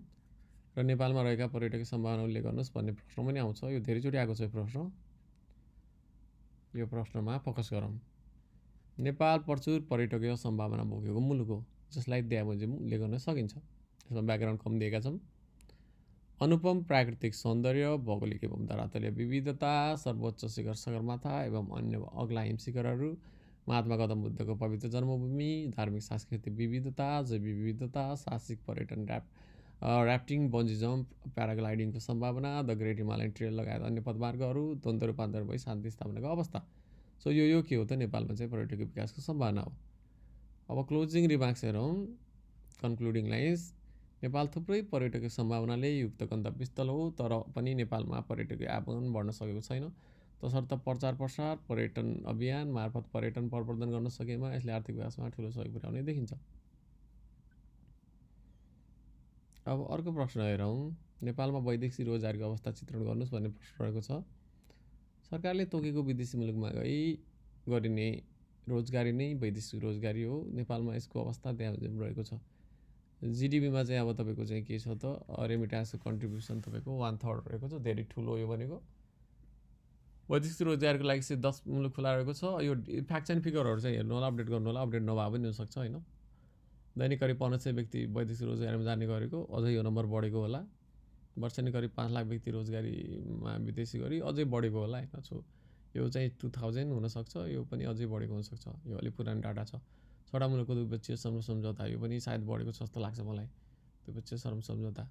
अनि फ्री भिजा फ्री टिकटको व्यवस्था छ, यो त कमन कुरा भयो। सबभन्दा बढी वैदेशिक रोजगारी जाने मुलुकमा मलेसिया, कतार, साउदी अरब, यो त हो नै गल्फ कन्ट्रीहरूको भेद। सो यसरी चाहिँ हामी लेख्न सक्छौँ वैदेशिक रोजगारीको प्रभाव के छ त। अब सकारात्मक नकारात्मक दुवै प्रभाव रहेको छ सोसाइटीमा होइन। सो रेमिट्यान्सबाट अर्थतन्त्रमा टेवा छ होइन, सकारात्मकमा गरिबी निवारणमा तपाईँको चाहिँ के छ, सघाउ छ। विदेशी ज्ञान, सिप प्रविधि स्वदेशमा भित्रिने, वैदेशिक मुद्रा आर्जन, शोधनान्तर बचतमा सघाउ, बेरोजगारी न्यूनीकरणमा टेवा। अब नकारात्मक प्रभाव हेर्नुहोस्, कृषिमा संलग्न जनशक्ति बाहिरिँदै गरेको छ। दक्ष जनशक्तिको रूपमा रहेको युवाको विदेश पलायन भएको छ। अत्यधिक परनिर्भरता छ, म्यान पावरको ठगी छ। रेमिट्यान्स रकम विलासिताको साधनको उपयोगमा खर्च भइरहेछ। विविध सङ्क्रामक रोग भित्रिने खतरा छ। सो यो भनेको के छ त, नेगेटिभ इम्प्याक्ट्सहरू छ। अब अगाडि हेरौँ वैदेशिक रोजगारीमा देखेका प्रमुख समस्याहरू के हुन् भनेर तपाईँले सोध्न सक्छ। समस्याहरू यस्ता रहेका छन्। अदक्ष श्रमशक्ति, प्रक्रिया जन्जटिलो, रेमिट्यान्सलाई प्रोडक्टिभ सेक्टरमा उपयोग नगरिनु, विदेशमा ठगिने प्रवृत्ति छ, श्रम शोषण छ, न्यून जाला छ, सिप दक्षतालाई नेपालमा प्रयोग नगर्नु, यस्तो किसिमको के छ त समस्या छ। अब मानव संसाधनको महत्त्व लेख्नुहोस् भन्ने प्रश्न आउन सक्छ। अब मानव संसाधनको महत्त्व यस्तो छ, श्रमको उत्पादकत्वमा वृद्धि गराउँछ होइन, देशमा प्राकृतिक सम्पदाको उचित सदुपयोग गराउँछ, कृषि तथा उद्योगको विकास गराउँछ, आर्थिक पछौटेपनाको अन्त्य गराउँछ, राष्ट्रिय आवश्यकता अनुसारको योजना तर्जुमा र कार्यान्वयनमा सहयोग गर्छ। अब यसको यो कन्क्लुजनको कुराहरू तपाईँले दिइहाल्नुहुन्छ होइन। अब अगाडि हेरौँ आर्थिक विकासमा सार्वजनिक क्षेत्रको भूमिका लेख भन्छ होइन। यो निजी, सार्वजनिक, यो सहकारी क्षेत्रहरू होइन, 3 पिलर जो छ त्यसमा चाहिँ पब्लिक सेक्टर के छ त यसको भूमिका। सरकारको स्वामित्व एवं नियन्त्रण रहने क्षेत्र सार्वजनिक क्षेत्र हो। आर्थिक विकासमा सार्वजनिक क्षेत्रको भूमिकालाई ध्यान चर्चा गर्न सकिन्छ। यसले के गर्छ त, दीर्घकालीन योजना तथा नीति तर्जुमा गर्छ, दिगो आर्थिक विकासका लागि तुलनात्मक लाभका क्षेत्र पहिचान गर्छ, निजी क्षेत्र आकर्षित नहुने क्षेत्रमा लगानी गर्छ, अर्थतन्त्रमा फेसिलिटेटर, रेगुलेटर र नेगोसिएटरको भूमिका निर्वाह गर्दछ, लगानी मैत्री वातावरण सिर्जना गर्दछ, वैदेशिक सहायता व्यवस्थापन गर्दछ, मानव संसाधन विकास र उपयोग गर्दछ, वित्तीय संस्थाहरूको नियमन गर्दछ, ठुला योजनाहरूमा लगानी गर्दछ। सो यस्तो रहेको छ। अब यसमा कन्क्लुजनमा तपाईँले यो लेख्न सक्नुहुन्छ होइन। राष्ट्रको समग्र आर्थिक विकासमा सार्वजनिक क्षेत्रको अभिभावकीय एवं नियमनकारी भूमिका रहने गर्दछ, जसले निजी क्षेत्रलाई नियमित एवं नियन्त्रित गर्ने गर्दछ। यो कमन कुरा भयो। अब निजी क्षेत्रको भूमिका हेर्नुहोस्, रोल के छ त प्राइभेट सेक्टरको। निजी क्षेत्रमा रहेको श्रम, सिप, पुँजी, प्रविधि, मुनाफामुखी गैर सरकारी क्षेत्र निजी क्षेत्र हो। आर्थिक विकासमा निजी क्षेत्रको भूमिकालाई पनि चर्चा गर्न सकिन्छ यस प्रकार। वस्तुतः सेवाको उत्पादन र आपूर्ति, सरकारसँग सहकार्य र साझेदारी गर्ने, विविध क्षेत्रमा लगानी गर्ने, यो तपाईँको चाहिँ के हो, यो कायम राख्ने भनेको छ होइन। अब तपाईँको चाहिँ अब यो अरू फन्ड हो होइन। सो यसमा चाहिँ अब अहिले हेर्न मिलेन, छोडिदिउँ। व्यावसायिकता एवं उद्यमशीलता प्रवर्धन गर्ने, रोजगारी सिर्जनामा सहयोग गर्ने, कर्पोरेट सोसाइटीको रिस्पोन्सिबिलिटी वहन गर्ने, CSR भन्छ, गरिबी निवारणमा टेवा पुर्याउने, वातावरण मैत्री व्यवसाय सञ्चालन गर्ने, दिगो विकासमा सघाउ पुर्याउने। सो यो के छ त निजी क्षेत्रको। अब सहकारी गर्नुहोस्, कोअपरेटिभ सेक्टर। अब अर्थोपार्जनको लागि आबद्ध स्वैच्छिक सदस्यहरूको समूह के हो, सहकारी क्षेत्र हो। सहकारी क्षेत्रको भूमिका यस्तो रहेको छ। स्थानीय पुँजी सङ्कलन र परिचालन, समुदायमा लगानी गर्ने चेतना जगाउने, ग्रामीण क्षेत्रमा रोजगारी सिर्जना गर्दै गरिबी निवारणमा टेवा, उद्यमशीलता प्रवर्धन, बचत परिचालन, व्यावसायिकता प्रवर्धन, आर्थिक आत्मनिर्भरता। संक्षेपमा भन्नु पर्दाखेरि यो भनेको चाहिँ यो इङ्ग्लिस वर्ड हो होइन। यहाँनिर चाहिँ अहिले यो पनि फाउन्ड मिलाएको छैन। 1 for all and all for 1 भन्न खोज्या हो यो होइन। एकका लागि सबै र सबैको लागि एक भन्ने मूल मर्मबाट निर्देशित सहकारी क्षेत्रको लघु वित्त सङ्कलन एवं परिचालन गरी गरिबी निवारण एवं बेरोजगारी निवारणमा ठुलो भूमिका खेल्दछ। यो भनेको सहकारीको क्लोजिङ। अब सिद्धान्तहरू लेख्नुहोस् भनेर नै आएको छ। यो सिद्धान्त रहेको छ 7वटा। यो खासै यो एकदम सिम्पल कुराहरू छ। स्वैच्छिक र खुला सदस्यता, सदस्यहरूमाथि प्रजातान्त्रिक नियन्त्रण, सदस्यहरूद्वारा आर्थिक सहायता, स्वायत्तता र स्वतन्त्रता, शिक्षा तालिम र सूचना, सहकारी बीच पारस्परिक सहयोग, समुदायप्रति चासो। विकास योजनाका विशेषता। अब के छन् त विकास योजनाका विशेषता। यस्तो रहेको छ। यो आवधिक हुन्छ, यो निर्दिष्ट लक्ष्य हुन्छ यसमा होइन, लोक कल्याणको उद्देश्य हुन्छ। सबै आर्थिक क्रियाकलापहरू योजना मुताबिक राखिएका हुन्छन्। योजना अन्तर्गत कार्यक्रमहरू सञ्चालन हुन्छ होइन। योजना सिलसिलेवार क्रियाकलाप हो होइन। राज्यको स्रोत साधनको विवेक सम्मत र समन्वयक वितरणको उद्देश्य हुन्छ होइन। यस्ता के हुन्छ त, यस्तो किसिमको के हुन्छ, विशेषताहरू हुन्छ। अब नेपालमा चाहिँ अब योजनाबद्ध विकासको इतिहासलाई प्रस्तुत गर भन्ने प्रश्नहरू नै आइरहेको छ होइन। त्यसमा तपाईँले यो कुराहरू लेख्न सक्नुहुन्छ होइन। नेपालमा योजनाबद्ध विकास थाल्ने भएको करिब 6 दशक पुरा भइसकेको छ, जसको संक्षिप्त इतिहास त्यहाँ बमोजिम रहेको छ। 13 सालदेखि योजनाबद्ध विकासको थालनी। हाल तपाईँको यहाँ मिस्टेक भएको छ, यो पुरानो 15औं भनेर लेख्नुहोस्। 15औं पञ्चवर्षीय योजना कार्यान्वयनमा रहेको छ। दोस्रो 11औं 12औं 13 र 14 योजनाहरू त्रिवर्षीय तथा बाँकी सबै योजना पञ्चवर्षीय। त्यसपछि अब 18 19 27 48 र 48 बच्चा गरी 3 आर्थिक वर्ष प्लान होलिडेको रूपमा बितेका छन् होइन। योजनाविहीन वर्ष भन्न खोजेको हो। नेपालमा योजनाहरूको मुख्य उद्देश्य गरिब न्यूनीकरण, बेरोजगारी अन्त्य, पूर्वाधार विकास तथा सामाजिक असमानता अन्त्य इत्यादि रहेका छन् योजनाका उद्देश्यहरू। सो यसरी लेख्न सक्नुहुन्छ योजनाको चाहिँ विकासको संक्षेप इतिहास सर्टमा 5 मार्क्समा। अब नेपालमा आवधिक योजनाका मुख्य चुनौती के छन् त, च्यालेन्जेसहरू अब यस्ता छन्। चुनौती: सीमित स्रोत साधन तर अत्यधिक अपेक्षा, देशमा व्याप्त गरिबी, अशिक्षा, असमानता, लगानी मैत्री वातावरण नहुनु, पूर्ण बेरोजगारी र अर्ध बेरोजगारी, जनसङ्ख्याको उचित व्यवस्थापन नहुनु, चरम ऊर्जा सङ्कट, सुशासनको कमी, राजनीतिक प्रतिबद्धताको कमी, योजना र वार्षिक बजेट बीच सामञ्जस्यता नहुनु, तल्लो तहसम्म विकासमा प्रतिफल पुर्याउन नसकिनु, सक्षमीहरूको विदेश पलायन। अब नेपालको आवधिक योजनाका सफल पक्ष भनेको छ होइन। यसमा हेर्नुहोस् के छन् त सफल पक्ष: योजनाबद्ध विकासको अवधारणा, सीमित स्रोत साधनको अधिकतम उपयोग, वार्षिक बजेटको लागि आधार र लक्ष्य तय गरेको, देशभर पूर्वाधार, सडक सिँचाइ, खानेपानी सञ्चारको विकासमा महत्त्वपूर्ण योगदान दिएको, आर्थिक वृद्धि र गरिबी घटाउन महत्त्वपूर्ण योगदान दिएको, सामाजिक क्षेत्रमा सुधार, समावेशी विकासमा योगदान। अब समग्रमा भन्नुपर्दा नेपालको आवधिक योजनामा पूर्वाधार विकास, सामाजिक एवं सामाजिक विकास, सीमित स्रोत साधनबाट अधिकतम उपलब्धि जस्ता विविध सफल पक्षहरू रहेका छन्। अब योजनाबद्ध विकासको आवश्यकता लेख्नुहोस् भन्ने आवश्यक छ होइन। यसको महत्त्व चाहिँ हो होइन, किन वाइ इट इज निडेड भन्न खोजे हो होइन। फरागत आर्थिक वृद्धि र विकास गर्नको लागि प्रति व्यक्ति आयमा वृद्धि गरी गरिबी निवारण गर्न, शिक्षा स्वास्थ्य लगायत सामाजिक क्षेत्रको विकास गर्न, संवैधानिक दायित्व पुरा गर्नुको साथै सामाजिक न्याय कायम गर्न, जनताको माग बमोजिमका विकासका चाहना पुरा गर्न, सन्तुलित विकास अघि बढाउन, विकासलाई दिगो समावेशी र पहुँचयोग्य बनाउन, उपलब्ध स्रोत साधनको न्यायोचित वितरण गर्न, रोजगारी सृजना गरी जीवनस्तर विकास र वैदेशिक सहायता परिचालन गर्न, यो रहेको छ आवश्यकता। अब योजनाबद्ध विकासको चाहिँ उपलब्धि चर्चा गर्नुहोस् भन्ने प्रश्न नै आइरहेको छ होइन। त्यसपछि यो कुराहरू लेख्न सक्छौँ। अब 2013 देखि सुरु भएको भन्ने कुरा लेख्न सक्नुहुन्छ। 6 दशक पुरा भयो भन्ने कुराहरू भयो होइन, करिब 6.5 दशक भइसक्यो। गरिबी 21.6 मा झरेको छ भन्छ होइन। अब अहिलेको लेटेस्ट डाटा हेर्नु होला। अब साक्षरता दर, विद्यालय भर्ना दर, असक आयु बढेको छ, अभियसली बढेको छ। बाल एवं मातृमृत्यु दर घटेको छ। सडक सञ्चार, पर्यटन लगायतका विविध आर्थिक सामाजिक पूर्वाधारको विकास भएको छ। पछिल्लो समयमा समावेशी र समन्वयिक विकासको अवधारणाले स्थान पाएको छ। एक्ज्याक्टली योजना तर्जुमादेखि कार्यान्वयनसम्म सहभागितामूलक बनाएको छ। अब यो योजना पद्धतिको महत्त्व बोध भएको छ। यो चाहिँ बटम अप एप्रोच भन्न खोजेको होला। यो चाहिँ तपाईँको यो फन्ट नमिलेर हो।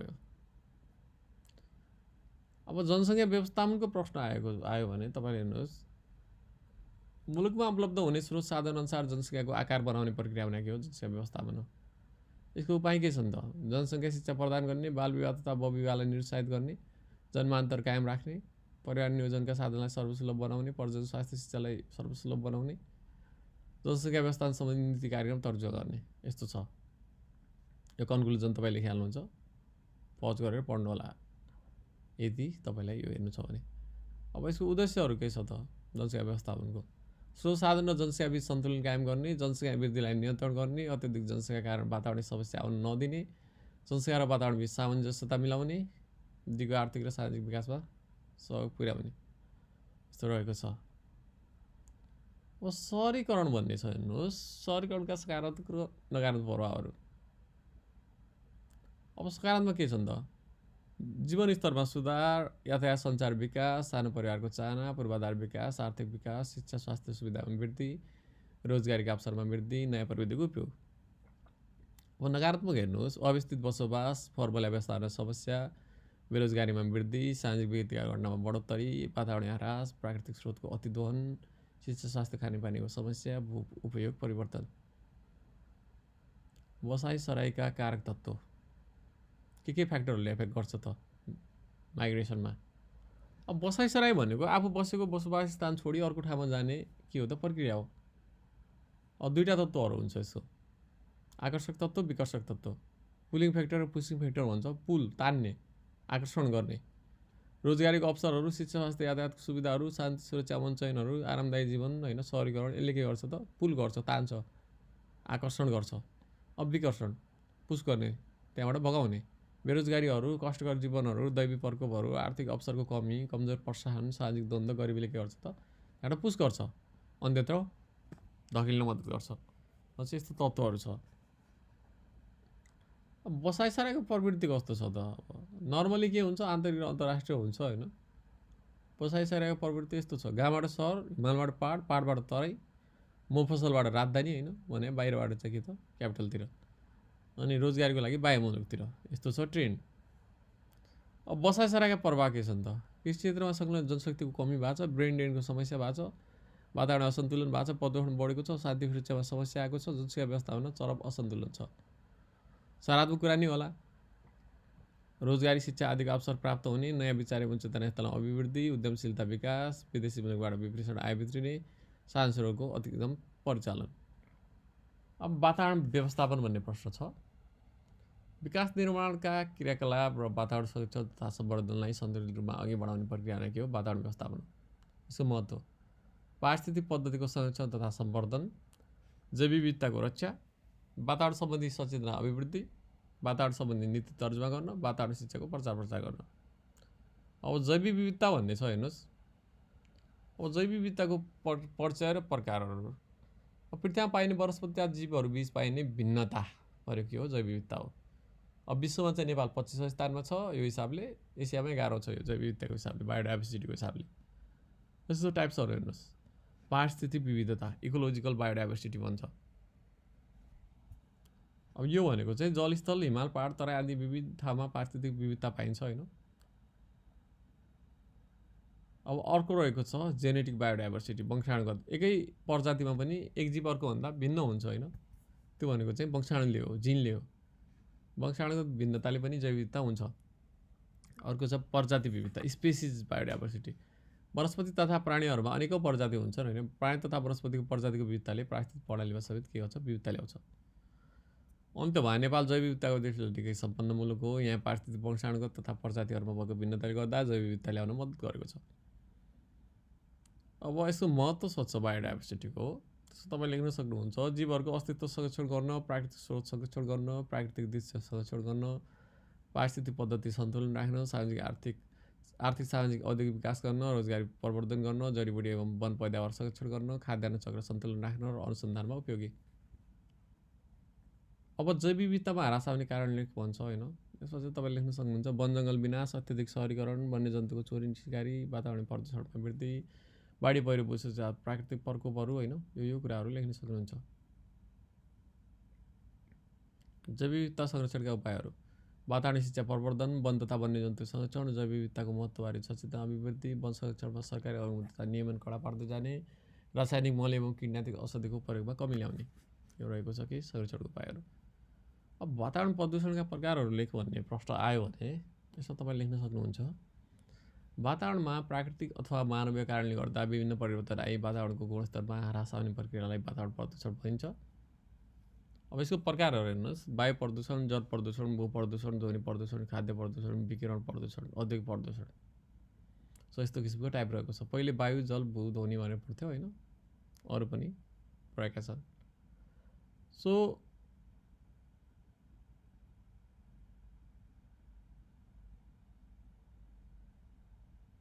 यहाँ अर्को रहेको छ, अझै रहेको छ, यो बिचमा अलि निष्पेष भएको रहेछ होइन। अब समस्या के निम्ति आउँछ त वातावरण प्रदूषणले?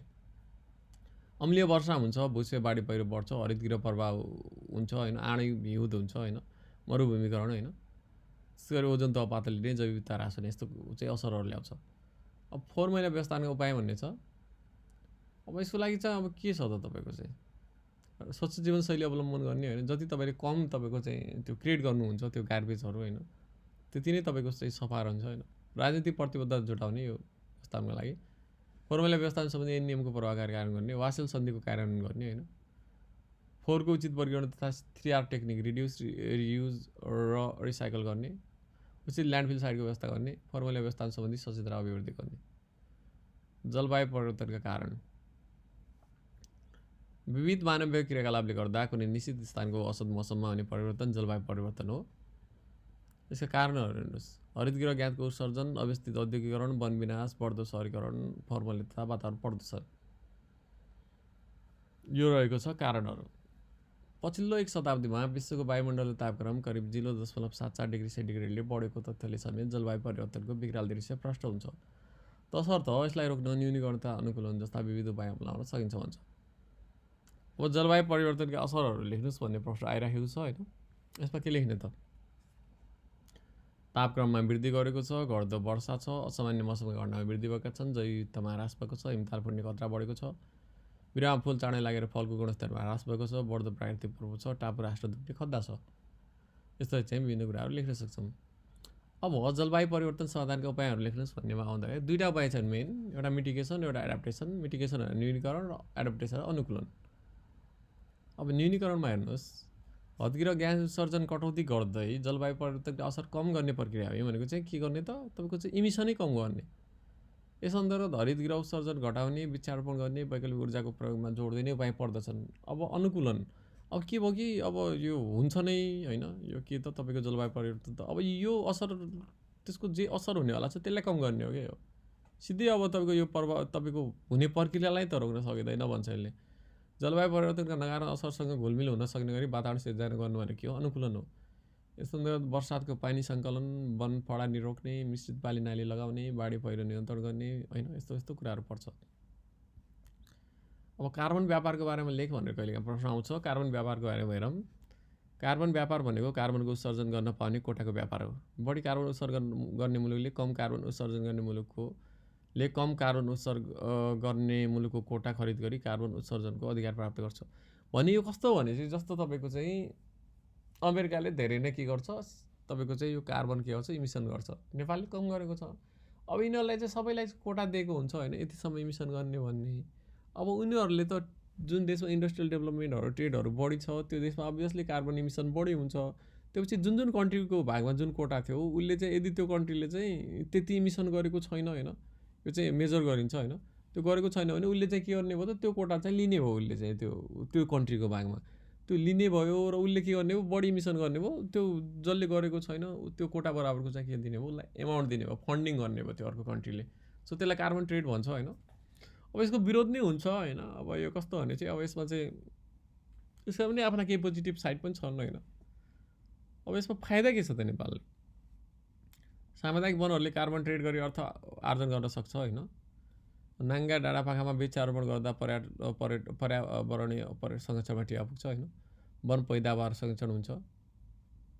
नेपालका वनहरूमा रहेको कार्बन सञ्चित मार्फत विदेशी मुद्रा आर्जन गर्न सकिन्छ। अब यसको आलोचना पनि हुन्छ होइन, क्रिटिसिजम।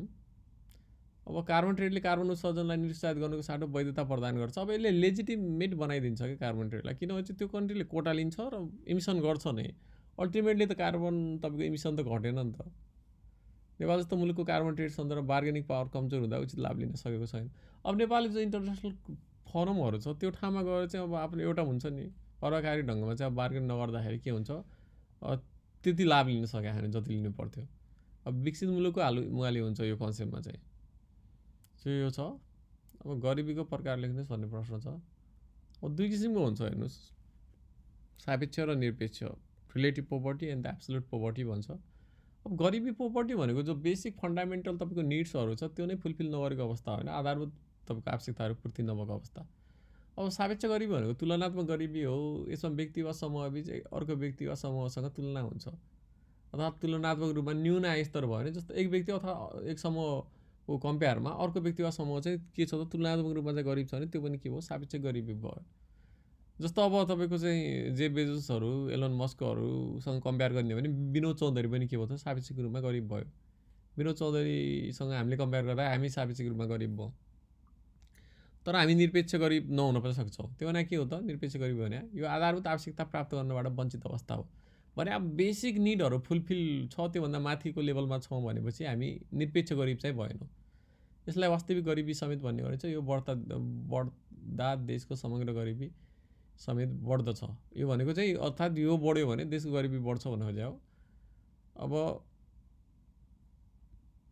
गरिबीका कारण किन यो पोभर्टी हुन्छ त? एउटा बेरोजगारी नै भयो। अब इम्प्लोइमेन्ट नै छैन, अशिक्षा छ, एजुकेसन छैन, व्यावसायिक शिक्षाको अभाव छ, न्यून आर्थिक वृद्धि दर छ, राजनीतिक अस्थिरता छ, अन्धविश्वासहरू छ, सांस्कृतिक वितरणमा असमानता छ। यो कारण के हुन्छ त? गरिबी बढ्छ। अब गरिबीका विशेषता लेख्नुहोस् भन्ने प्रश्न हेर्नुहोस्। एउटा न्यून आय हुन्छ, पछौटेपना हुन्छ, न्यून उपभोग स्तर हुन्छ, सामाजिक सुविधाबाट वञ्चित हुन्छ, स्वास्थ्य शिक्षा पोषणको कमी हुन्छ, न्यून सहभागिता हुन्छ, असुरक्षित र जोखिमयुक्त अवस्था हुन्छ। यो गरिबीको के हो? विशेषता हो। अब भिसियस साइकल अफ पोभर्टी भनेको छ। यहाँनिर आएको छ, यो मिस्टेक हो। भिसियस साइकल अफ पोभर्टी कस्तो छ त? गरिबीको दुष्चक्र यो बारे आएको छ यो प्रश्नहरू। अब यो हेर्नु, चित्र हेरौँ। सुरुमा के हुन्छ त? पोर मान्छेसँग लो इन्कम हुन्छ। लो इन्कम भएको कारणले के हुन्छ? लो सेभिङ हुन्छ। लो सेभिङ भयो भने के हुन्छ? लो इन्भेस्टमेन्ट हुन्छ। त्यस के हुन्छ? लो प्रोडक्टिभिटी हुन्छ। यो चक्र के हुन्छ? कन्टिन्यू हुन्छ के? अर्थात् के भयो त? तपाईँको न्यून आय भयो, त्यो न्यून आय भएको कारणले के भयो त? न्यून बचत हुने भयो। त्यही न्यून बचत भएको कारणले के भयो भने उसले न्यून लगानी गर्ने भयो। न्यून लगानीकै गर्ने कारणले के भयो त? न्यून उत्पादकत्व हुने भयो। त्यो हुँदाखेरि अथवा न्यून उत्पादन हुने भयो। त्यसले गर्दाखेरि के भयो? न्यून उत्पादन भएपछि फेरि लास्टमा चाहिँ उसको इन्कम के भयो त? थोरै भयो कि चक्र चलिरहेको छ। यसलाई भन्छ भिसियस साइकल अफ पोभर्टी। अब जस्तो यहाँ हामीले लेखिसक्यौँ, गरिब भएको कारण न्यून आय हुन्छ, न्यून आय भएपछि न्यून बचत हुन्छ, न्यून बचत भएपछि लगानी पनि न्यून हुन्छ, न्यून लगानी भएपछि उत्पादकता पनि कम हुन्छ। पुनः मान्छे के हुन्छ? गरिब हुँदै जान्छ। यसरी घुमिरहने गरिबीको अवस्था भनेको हो गरिबीको दुष्चक्र हो। अब यो गरिबी निवारण रोजगारीका लागि कार्यक्रम के कस्ता छन् भन्छ। गरिबी निवारण कोष छ होइन, कर्णाली रोजगार कार्यक्रम छ, लघु उद्यम विकास कार्यक्रमहरू छन् होइन, युवा स्वरोजगार, पश्चिम उच्च पहाडी गरिबी निवारण आयोजना छ, नेपाल खाद्य सङ्कट कार्यक्रम छ, यस्ता यस्ता छन् होइन। बेरोजगारीका कारणहरू त अब तपाईँको चाहिँ अब माग र आपूर्ति बिच असन्तुलन हुनु हो होइन। के भने चाहिँ अब तपाईँको यो ह्युमन रिसोर्सको चाहिँ डिमान्ड एकदमै कम छ। अब सप्लाई बढी भइसक्यो होइन, बजारमा बढी आउँछ अनि त्यसपछि के भयो? बेरोजगारी हुन्छ होइन। अब पर्याप्त रोजगारीको अवसरै छैन, उद्यमशीलता प्रवर्धन भएको छैन, श्रमको सम्मान गर्ने प्रवृत्ति छैन, मान्छे कामै गर्न खोज्दैन, शान्तिले काम गर्नै खोज्दैन, अत्यधिक जनसङ्ख्या वृद्धि छ होइन, दक्ष सीमित जनशक्ति उत्पादनै भएको छैन, उद्योग व्यापार पर्यटन क्षेत्रको विकास भएको छैन। यो रिजन हो। बेरोजगारी समस्या समाधान गर्ने उपाय। अब बेरोजगारी समाधान गर्नको लागि त रोजगारीको अवसरै सिर्जना गर्नु पऱ्यो सुरुमा होइन, एकदमै कमन कुरा। लगानी मैत्री वातावरण तयार गर्नु पऱ्यो होइन, पूर्वाधार विकासमा पहल गर्नु पऱ्यो, उद्यमशीलता प्रवर्धन गर्नु पऱ्यो, कृषि क्षेत्रमा आधुनिकीकरण ल्याउने, पर्यटन उद्योग एवं व्यापार क्षेत्रको विकास गर्ने, दक्ष सीमित जनशक्ति उत्पादनमा विशेष जोड दिने। सो यो रहेको छ। अब पब्लिक हेल्थको कुरा गर्नु, जनस्वास्थ्य। आम जनताहरू रोगमुक्त भई शारीरिक, मानसिक एवं शारीरिक रूपमा पूर्ण स्वस्थ भएको अवस्था जनस्वास्थ्य हो भन्छ। अब यसको बारे अरू कुरा हेरौँ। यसका विषयवस्तु कन्टेन्ट के पर्छ त्योभित्र? सरसफाइ तथा स्वच्छ पानी, पोषण, सामान्य रोग तथा चोटपटकको उचित उपचार, स्वास्थ्य शिक्षा, परिवार नियोजन, मातृ तथा शिशु स्वास्थ्य, अत्यावश्यक औषधि, यो भने जनस्वास्थ्यभित्र पर्छ। नेपालका प्रमुख स्वास्थ्य समस्याहरू लेख्नुहोस् भनेर पनि आएको छ धेरैचोटि। अब न्यून चेतना स्तर, अन्धविश्वास, स्वस्थ पिउने पानीको अभाव, स्वस्थ भएको छ, यो मिस्टेक हो। कमजोर सरसफाइ, कुपोषण, सर्वरोगको व्यापकता, कमजोर मातृ तथा शिशु स्वास्थ्य, नसर्ने रोगहरू यहाँ नसर्ने भएको छ, रक्त सञ्चार, क्यान्सर, मृगला रोग, मुटु रोग आदिको तीव्र वृद्धि छ। अब सामुदायिक स्वास्थ्य। सामुदायिक स्वास्थ्यको बारेमा हेरौँ। सामुदायिक स्वास्थ्य कम्युनिटी हेल्थ भनेको के हो त? समग्र समुदायको स्वास्थ्य समस्याको पहिचान तथा तिनको समाधान तथा विविध सामुदायिक क्रियाकलाप जुन स्वास्थ्यसँग जोडेका हुन्छन् तिनलाई नै समग्रमा के हुन्छ? सामुदायिक स्वास्थ्य भन्छ। यसको महत्त्व कस्तो छ त?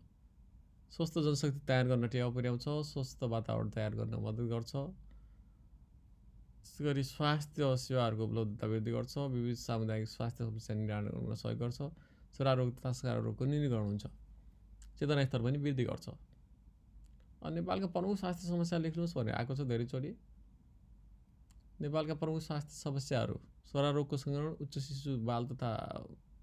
शिशु बाल तथा मातृवृद्धि दर, कुपोषण, सन्तुलित भोजनको कमी र अस्वस्थकर जीवनशैली।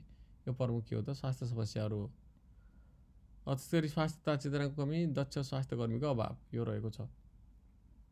अब खाद्य सुरक्षा के हो त? Food security. खाद्यान्नको उपलब्धता र यसमा प्रत्येक व्यक्तिको सहज पहुँच भनेको के हो? खाद्य सुरक्षा हो। यो चाहिँ 1970 देखि चाहिँ डेभलप भएको के हो कन्सेप्ट हो। यसका 4 पिलरहरू हुन्छ हेर्नुहोस् स्तम्भ। उपलब्धता, पहुँच, उपयोग र स्थिरता भन्छ होइन। नेपालमा यसको अवस्था कस्तो छ भने चाहिँ अब अलि नाजुकै रहेको छ होइन। जस्तो 74% मान्छे कृषिमा संलग्न छन् होइन। तर अब जिडिपीमा यसको कन्ट्रिब्युसन 1/3 मात्रै छ, धेरै कम। 37 लाख मान्छेमा खाद्य असुरक्षा छ अहिले पनि। 40 जिल्लामा खाद्यान्न उत्पादन न्यून छ। प्रति व्यक्ति खाद्य उत्पादन 325 केजी मात्रै रहेको छ, कम हो यो भनेको। खाद्यान्नको उचित भण्डारणको अभाव छ। सो यो भनेको के प्रब्लम हो। किन खाद्य सङ्कट बढी छ त? उपभोगवादी जीवनशैली छ। मान्छेहरू बढी चाहिँ के छन् त? उपभोगवादी छन् होइन। खाद्य भण्डारमा ध्यान दिएको छैन होइन। नगदे बाली प्रति कृषकको आकर्षण बढिराखेको छ। खाद्य बाली कम उत्पादन गरिरहेको छ। जमिनको असामान्य अवैज्ञानिक वितरण छ। खेतीयोग्य जमिनको खण्डीकरण र अव्यवस्थित बसोबास भएको छ। युवाहरूमा कृषिप्रतिको आकर्षण घटेको छ। युवाहरूको विदेश पलायन भएको छ। जलवायु परिवर्तनको असर छ। कृषिमा व्यवसायीहरूको अभाव छ। सामाजिक सुरक्षाको बारेमा हेर्नुहोस्। अब यो डिफिनेसन छ होइन, तपाईँले यो पढ्न सक्नुहुन्छ। 1937 को अवधारणा यो। अब अमेरिकी राष्ट्रपति फ्रेङ्कलिन रुजवेल्टले ल्याएका हुन् होइन।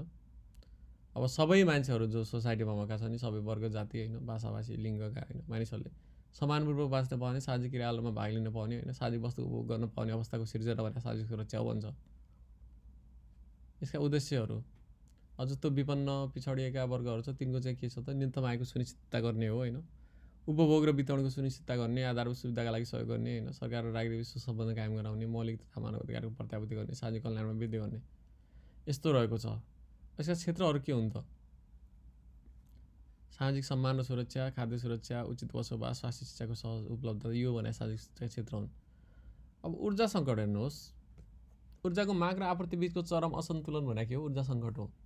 यसका कारणहरू औद्योगिकरणमा वृद्धि, जनसङ्ख्या वृद्धि, ऊर्जा क्षेत्रमा दीर्घकालीन सोचको अभाव, पर्याप्त लगानी जुटाउन नसकिनु, उच्च विद्युत चुहावट, वैकल्पिक ऊर्जाको उपयोग हुन नसक्नु, यो भनेको के हो? ऊर्जा सङ्कटका प्रमुख कारण हुन्। अब समाधानका उपायहरू अब तत्कालीन उपाय पनि छन्, मध्यकालीन पनि छन्, दीर्घकालीन पनि छन्। हेर यसरी पढौँ। तत्काल के गर्न सकिन्छ त ऊर्जा सङ्कटको भन्दा? योजना गर्ने, एकदम तत्कालीन योजना, एकदमै अहिले नै के गर्ने त? सौर्य ऊर्जाको उपयोग गर्ने, सोलर हामी चाहिँ इनर्जीहरू युज गर्न सक्छौँ। ऊर्जा चुहावट र कालोबजारी हुने, अब चुहावट छ कि कालोबजारी भइरहेछ कि। मध्यकालीन उपाय साना तथा लघु जलविद्युत आयोजना निर्माण गर्ने, वायु ऊर्जा विकास गर्ने, पेट्रोलियम पदार्थ अन्वेषणमा का कामहरू अगाडि बढाउने। दीर्घकालीन तपाईँको चाहिँ ठुला जलविद्युत आयोजना निर्माण गर्ने होइन, विद्युत सवारी साधनको विकास गर्ने, विद्युत चुलोको प्रयोग बढाउने, पेट्रोलियम पाइपलाइन विकास गराउने आदि। अब लङ क्वेसन पनि हेरौँ कस्तो आउला त? नेपालको व्यापार घाटाका मुख्य कारण औल्याउँदै सुधारका उपाय लेख्नुहोस् भन्ने आउँछ होइन। अब कारण के छन् व्यापार घाटामा, कसरी गर्ने? अब व्यापार घाटाको चाहिँ सुरुमा चाहिँ के गर्ने? कारण लेख्ने हो यो। अब लगानी मैत्री वातावरण छैन, राजनीतिक अस्थिरता छ, मुलुक छ होइन। स्वदेशी उत्पादनको चाहिँ अब प्रवर्धन भएन, तुलनात्मक वस्तुको पहिचान भएन होइन। व्यापार विविधीकरण र व्यवसायीकरण छैन होइन। भारतमाथिको डिपेन्डेन्सी बढी छ, अझै विकास गर्न सकिया छैन होइन। अब न्यूनीकरण कसरी गर्ने त? लगानी मैत्री वातावरण सिर्जना गर्ने, त्यसलाई ठ्याक्कै रिभर्स गरिदिने, राजनीति कायम गर्ने, त्यस्तै गरी उद्यमशीलता प्रवर्धन गर्ने, अरू मुलुकसँग पारवन सम्झौता गर्ने, अन्तर्राष्ट्रिय प्रतिस्पर्धाका गुणस्तरीय वस्तु बनाउने होइन, साना तथा लघु उद्योगको विकास गर्ने, विशेष आर्थिक क्षेत्रको विकास गर्ने, द्विपक्षीय तथा बहुपक्षीय व्यापार सम्झौतामा जोड दिने, व्यापार विविधीकरण गर्ने। यस्तो छ। जस्तो नेपालको आवधिक विकासमा देखेका समस्या र समाधानका उपाय भनेको छ होइन। समस्याहरू यस्ता छन्। स्पष्ट नीति छैन, महत्त्वाकांक्षी योजना तर्जुमा हुन्छन्, योजना र वार्षिक बजेट बिच सामञ्जस्यता छैन, जनसहभागिताको अभाव छ, अनुगमन तथा मूल्याङ्कन प्रणाली फितलो छ होइन, वैदेशिक सहायताको प्रभावकारी परिचालन भएको छैन, योजना प्रक्रियामा भ्रष्टाचार अनियमितता छ, टप डाउन एप्रोच कायमै छ, एमटिइएफ औपचारिकता सीमित छ। अब समाधान कसरी हुन्छ त? स्पष्ट र दीर्घकालीन नीतिको व्यवस्था गर्ने, योजना र बजेट बिच तारतम्यता मिलाउने, जनसहभागिता परिचालन गर्ने, वैदेशिक सहायताको प्रभावकारी परिचालन गर्ने, अनुगमन र मूल्याङ्कन प्रणालीलाई प्रभावकारी बनाउने, अति महत्त्वाकांक्षी भन्दा पनि प्रयोगात्मक योजना तर्जुमा गर्ने, टप डाउन कोठामा बटम अप एप्रोच लागू गर्ने, यस्तो किसिमको रहेको छ। अब जलवायु परिवर्तनबाट जोगिन्न के कस्ता राष्ट्रिय र अन्तर्राष्ट्रिय क्षेत्रका प्रयास भएका छन् भन्छ। यो प्रश्न आएको पनि छ। अब राष्ट्रिय प्रयास हेर्नुहोस्। 1992 मा जलवायु परिवर्तन सम्बन्धी संयुक्त राष्ट्रसङ्घीय महासन्धिमा हस्ताक्षर गरेको छ नेपालले। तर 1992 मा पृथ्वी सम्मेलनले पारित गरेको एजेन्डा 21 लाई कार्यान्वयनमा ल्याएको छ। 2011 देखि कोप सम्मेलनमा भाग लिएको छ नेपालले। नियमित रूपमा। सन् 2005 मा क्योटो प्रोटोकलमा हस्ताक्षर गरेको छ। 2066 मङ्सिर 19 कालापत्थरमा मन्त्री स्तरीय बैठक गरेको छ। 67 कार्तिकमा ग्रेजुएट सम्मेलन भएको छ। 2071 मा रारा सम्मेलन भयो। जलवायु परिवर्तन नीति 2067 लागू भएको छ। राष्ट्रिय अनुकूलन कार्यहरू 2067 कार्यान्वयनमा रहेको छ। यस्ता छन्। अब अन्तर्राष्ट्रिय प्रयास हेरौँ। सन् 1979 मा विश्व जलवायु सम्मेलन भयो। 1988 मा टोरन्टो सम्मेलन भयो। 1992 मा रियो सम्मेलन भयो, अर्थ समिट पनि भन्छ। 1997 मा क्योटो प्रोटोकल जारी भएको छ। 2005 मा क्योटो प्रोटोकल लागू भएको छ। 2007 मा क्लाइमेट चेन्ज एन्ड डेभलपमेन्ट सम्बन्धी बाली सम्मेलन भयो। 2009 मा कोपेनहेगन सम्मेलन भयो। 2016 मा चाहिँ अब यो चाहिँ कोप हो होइन, मोरक्कोमा सम्पन्न भयो भनेको छ। यो पछिका पनि भएको छन् होइन, यो चाहिँ त्यही भएर यो मोरक्कोको लेख्नु परेन, त्यो छ होइन। त्यस्तै गरी त्यो पछि 15 पछि चाहिँ के छ त, एसडी सस्टेनेबल डेभलपमेन्ट गोलहरू पनि के छन् त लागु छैन, यो छोड्नै नहुने, सो त्यो पनि नछोड्नु होला।